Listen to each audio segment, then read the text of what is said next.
bir yigit shayxning oldiga kelib o'zidan shikoyat qildi.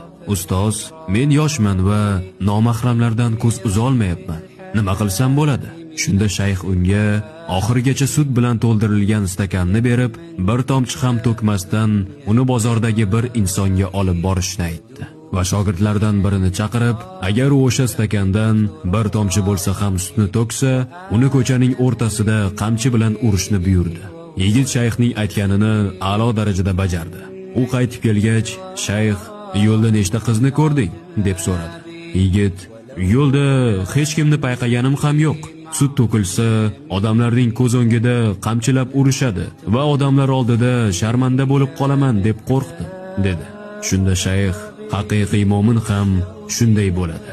Agar u Alloh taoloning amriga bo'ysunmasa, qiyomat kuni jazolanishdan va sharmanda bo'lishdan qo'rqadi, dedi.